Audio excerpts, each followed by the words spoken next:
तन्वी अपने फोन की रिकॉर्डिंग को एक बार फिर से चेक करती है। यामिनी की आवाज पूरी तरह से उसके फोन पर रिकॉर्ड हो गई। अपने फोन को रखकर तन्वी अपने बैग से एक शीशा निकालती है। थप्पड़ से तन्वी का चेहरा बुरी तरह सूज गया था। तन्वी जैसे ही चेहरे पर पड़े थप्पड़ के निशान को अपने हाथों से छूती है, दर्द से उसकी सिसकियां निकल जाती है। तन्वी खुद को ऐसी हालत में देखकर उदास हो जाती है। शुरू से ही तन्वी को सब कुछ बर्दाश्त था, सिवाय ज्यादती के। विद्युत का तन्वी के साथ खराब बर्ताव करना वो बर्दाश्त कर सकती थी, पर यामिनी का मैटर बिल्कुल अलग था। वो कुछ भी भूलने वाली में से नहीं है। हो ना वो बहुत जल्द यामिनी से इस थप्पड़ का बदला जरूर लेगी। You just wait and see miss Yamini, Tanvi मन ही मन सोचती है और न्यूज एजेंसी जाने के बजाय टैक्सी लेकर विद्युत के घर चली जाती है। तन्वी अपने चेहरे को अपने हाथों से ढकी रहती है। घर के अंदर केयर टेकर से मिलकर वो सीधे ऊपर अपने बेडरूम में चली जाती है। सोफे पर लेटकर वो एक गीले कपड़े में आइस क्यूब को लेकर अपने चेहरे पर रख लेती है। उसके मन में अभी भी विद्युत के मैनेजर अमृत के पूछे गए सवाल घूमते रहते हैं। अपने दिमाग पर जोर डालते हुए तन्वी सोचने लगती है कि क्या वाकई मैंने विद्युत को इससे पहले कभी देखा था। तन्वी से पहली बार मिलते ही विद्युत उससे नफरत करने लगा था, पर अगर ऐसा था तो उसने अपने बच्चे के लिए तन्वी को ही क्यों चुना। इसकी वजह सिर्फ तन्वी की खूबसूरती तो नहीं हो सकती। ये सब कुछ सोचते हुए तन्वी अपने ख्यालों की दुनिया में फिर से खो जाती है। खैर, जो भी हो, एक बार बच्चा होने के बाद मैं मिस्टर विद्युत को डिवोर्स दे दूंगी और उसके बाद मैं अपनी जिंदगी अपने हिसाब से जी सकती हूँ। फिर सब कुछ ठीक हो जाएगा। तन्वी इन्हीं ख्यालों में खोई हुई होती है, तभी अचानक दरवाजे पर दस्तक होती है। Knock knock. तन्वी सोफे से तुरंत उठकर बैठ जाती है और दरवाजे की तरफ देखते हुए पूछती है, कौन है? मैडम, मैं हूँ, केयर टेकर तन्वी से कहती है। सर ने मुझे आपको दूध देने के लिए कहा है। अपने चेहरे पर पड़े थप्पड़ के निशान को याद करके तन्वी हंसते हुए केयर टेकर से कहती है, इसकी कोई जरूरत नहीं, मुझे ज्यादा भूख नहीं है। ऐसा बोलते हुए उसके पेट में भूख की वजह से गड़गड़ाहट सी होने लगती है। उसने सुबह भी सिर्फ एक गिलास दूध ही पिया था। दोपहर के वक्त भी उसे लंच करने का मौका नहीं मिला। ऐसे में क्या उसे वाकई भूख नहीं थी? कुछ देर सोचते हुए तन्वी अपने को ढककर अपने चेहरे को दूसरी तरफ घुमाकर बैठ जाती है और केयर टेकर को अंदर आने के लिए कहती है। दरवाजा खोलकर केयर टेकर अंदर आ जाती है और दूध का ग्लास तन्वी को दे देती है। तन्वी तुरंत दूध को पीने लगती है। अचानक उसे दूध का टेस्ट कुछ अजीब सा लगता है। सुबह के वक्त भी ऐसा ही हुआ था। अचानक विद्युत के कहने पर केयर टेकर ने उसे दूध का ग्लास दिया था। इस वजह से तन्वी बिना सोचे समझे एक ही घूंट में उस दूध को पी लेती है। केयर टेकर ग्लास को लेकर कमरे के बाहर जाने लगती है। बाहर निकलकर वो कमरे का दरवाजा बंद ही कर रही होती है कि उसकी नजर सोफे पर लेटी हुई तन्वी की ओर जाती है। केयर टेकर उसके चेहरे को गौर से देखती है। क्या मैडम के चेहरे पर थप्पड़ के निशान थे? केयर टेकर मन ही मन ये बात सोचती हुई सीढ़ियों से नीचे चली जाती है। नीचे जाकर वो फोन में एक नंबर डायल करती है और फोन के रिसीव होते ही दूसरी तरफ से विद्युत की आवाज सुनाई देती है। क्या उसने दूध पी लिया? यस सर, केयर टेकर जवाब देती है। विद्युत फोन रखने ही वाला होता है कि केयर टेकर अचानक से कहती है, सर क्या आज रात को आप घर आएंगे? मैडम की तबीयत कुछ ठीक नहीं लग रही। केयर टेकर की बात सुनकर विद्युत फोन रख देता है। तन्वी की तबीयत के बारे में सोचता हुआ वो घर से बाहर जाने लगता है कि इतने में अमृत उससे पीछे से पूछता है, आप कहाँ जा रहे हैं? मैं घर जा रहा हूँ। विद्युत अमृत की बात का जवाब देता हुआ वहां से निकल जाता है। उस अंधेरे से कमरे में सोफे पर लेटी तन्वी करवटें बदल रही थी। आखिरकार वो सोफे से उठकर अपने कमरे का दरवाजा खोलती है। अपने पैरों से बगैर कोई आवाज किए तन्वी धीरे धीरे नीचे जाती है। लिविंग रूम को खाली देखकर उसे तसल्ली होती है और तन्वी फौरन किचन की तरफ भागती है और फ्रीज खोलकर उसमें से ब्रेड निकालकर खाने लगती है। इतने में उसे घर के बाहर किसी कार के आने की आवाज सुनाई देती है। घबराहट से वो बिल्कुल चौंक पड़ती है। उसके चेहरे पर परेशानी साफ नजर आने लगती है। क्या मिस्टर विद्युत वापस घर आ गए? तन्वी के मन में सट पर हुई बात फिर से आ जाती है। नर्वस होकर वो फ्रिज को तेजी से बंद करते हुए अपने बेडरूम की तरफ जा ही रही होती है कि उसे लिविंग रूम में कोई आता हुआ नजर आता है। ये सोचकर तन्वी किचन के दरवाजे में ही रुक जाती है और बाहर की तरफ देखने लगती है। सामने के दरवाजे से विद्युत अंदर आता है। उसके आते ही केयर टेकर उसके पास जाती है और उससे कहती है, सर आप वापस आ गए? विद्युत अपना कोट केयर टेकर को देकर उससे पूछता है, क्या हुआ उसे? दरअसल मैडम को। केयर टेकर विद्युत की बात का जवाब दे ही रही होती है कि विद्युत गुस्से में बोल पड़ता है, उसे मैडम कहकर बुलाने की कोई जरूरत नहीं है। उसकी बातों से कुछ देर के लिए पूरा लिविंग रूम बिल्कुल शांत हो जाता है। विद्युत की बात सुनकर तन्वी इतना चिढ़ जाती है कि वो किचन से बाहर निकलकर केयर टेकर से कहती है, आप मुझे तन्वी बुला सकती हैं। अचानक ही पूरा माहौल ऑकवर्ड साइलेंस से भर जाता है। केयर टेकर विद्युत की तरफ मुड़कर उससे कहती है, दरअसल तन्वी ने आज खाना नहीं खाया।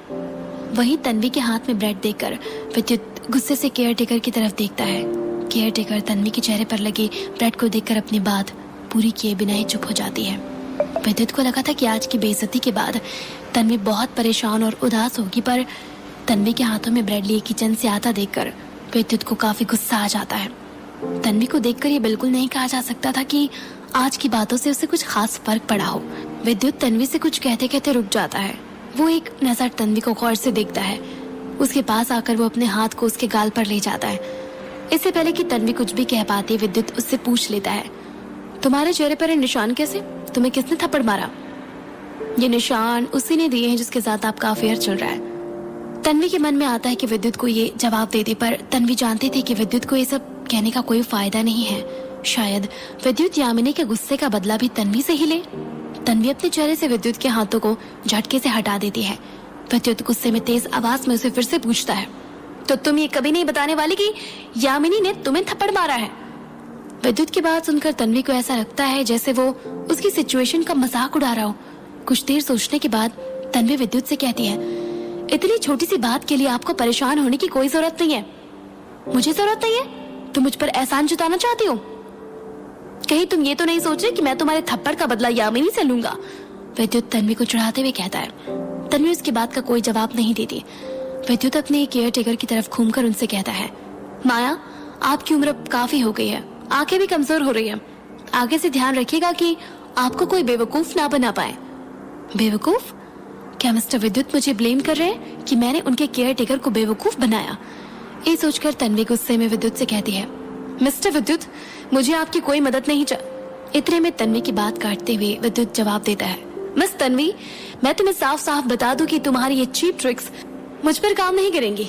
इतना कहकर विद्युत सीढ़ियों से अपने कमरे की तरफ जाता है और दरवाजे को जोर से बंद कर लेता है। तो मिस्टर विद्युत किसी को अपने सामने बात तक नहीं करने देते, यहाँ तक कि किसी की बात सुनते तक नहीं।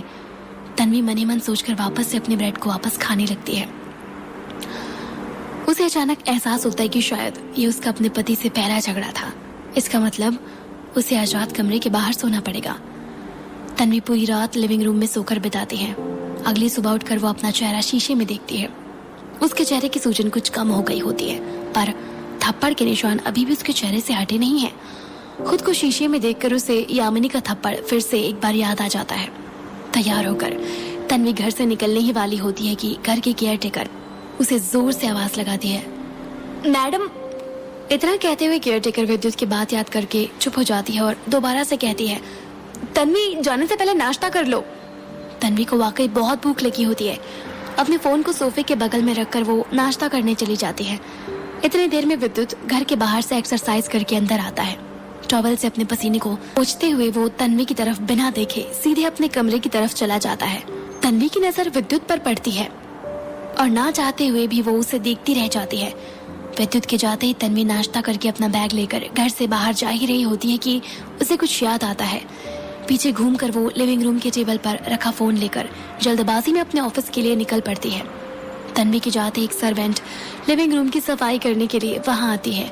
साफ करते वक्त सोफे पर पड़े सेल फोन को देखकर वो उसे बगल के टेबल पर रख देती है। थोड़ी देर बाद विद्युत रेडी होकर अपने कमरे से नीचे जाता है। टेबल पर रखे सेल फोन को अपनी पॉकेट में रखता हुआ वो घर से बाहर चला जाता है।